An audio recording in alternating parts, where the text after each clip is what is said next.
Monsieur le ministre, monsieur le rapporteur, collègues. Depuis un an environ, le gouvernement et ses alliés s'acharnent avec ce projet de loi sécuritaire. Vous parlez de sûreté dans les transports, mais quand on examine ce texte, on peut largement qualifier cette proposition de loi de sécurité globale bis. Fichage, surveillance, traçage. Nous retrouvons dans ce texte toutes les caractéristiques de la société décrite par George Orwell dans son ouvrage 1984.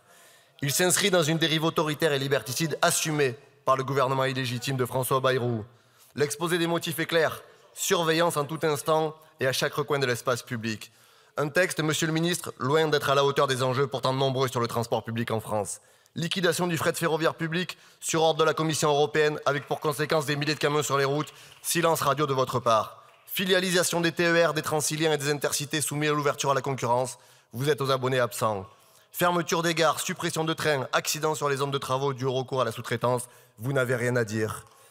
Alors qu'un Français sur 5 est aujourd'hui en difficulté pour accéder à un transport en commun, votre priorité est d'instaurer une surveillance généralisée au service d'une société de contrôle. Monsieur Tabarot, votre première prérogative comme ministre des Transports, c'est d'assurer le droit au transport. Pourtant, vous préférez renforcer les mécaniques liberticides, instrumentalisant la peur et la lutte contre le terrorisme à des fins politiciennes. Ce texte marque une nouvelle étape dans la volonté du gouvernement français d'être précurseur en termes de contrôle numérique des citoyens. Pour celles et ceux qui nous écoutent, notre pays est le premier de l'Union européenne à avoir installé dans le droit la surveillance algorithmique de sa population. Une fois cette législation passée, vous cherchez désormais à la généraliser. Avec ce texte, vous voulez étendre dans les gares, les trains, les bus, les métros, les usages des caméras et d'enregistrement, scruter à toute heure, chaque instant, les faits et gestes de nos concitoyens. Une vraie politique de sûreté dans les transports publics passe avant tout par le renforcement de la présence humaine, en gare, à bord des trains, dans les métros et dans les bus. Sur cela, pas un mot. Depuis des décennies, il faut dire que les gouvernements successifs mènent à bien une politique pour casser et saccager la SNCF et la RATP qui sont nos biens communs. Au moment où nous étudions ce texte, seule une gare sur 4 dans ce pays a encore un guichet de vente avec du personnel. Et que dire des agents de circulation supprimés à marche forcée, souvent dernier contact dans les gares, ou la présence des contrôleurs à bord et des conducteurs.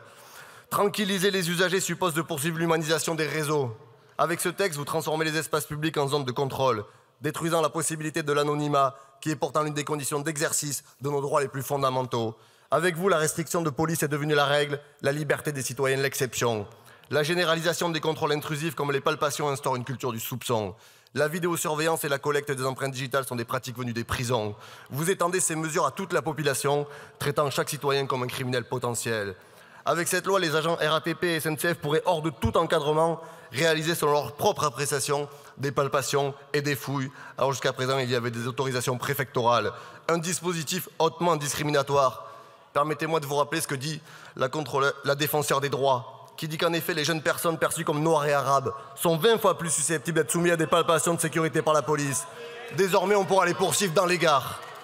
Vous jetez progressivement par les fenêtres tous les garde-fous qui prémunissent les citoyens des abus répressifs, confiant des missions d'intervention réservées jusque-là à la police et des agents parapublics ou privés. Nous refusons de déléguer la sécurité collective à des agents n'ayant pas reçu la même formation et n'étant pas tenus au même principe de proportionnalité. Nos transports publics méritent mieux que cela. Ils méritent une loi de programmation pluriannuelle de financement des infrastructures. Ils méritent une politique publique ambitieuse qui stoppe l'ouverture à la concurrence et arrête le processus de privatisation à la SNCF comme à la RATP. Emmanuel Macron s'est placé comme le fossoyeur des transports publics. Je n'oublie pas la bataille menée avec mes collègues cheminots en 2018 contre la réforme du ferroviaire, premier acte du dépeçage de l'entreprise historique publique. Partout en Europe, les gouvernements vont à rebours de la France, se rendant compte des ravages des politiques libérales.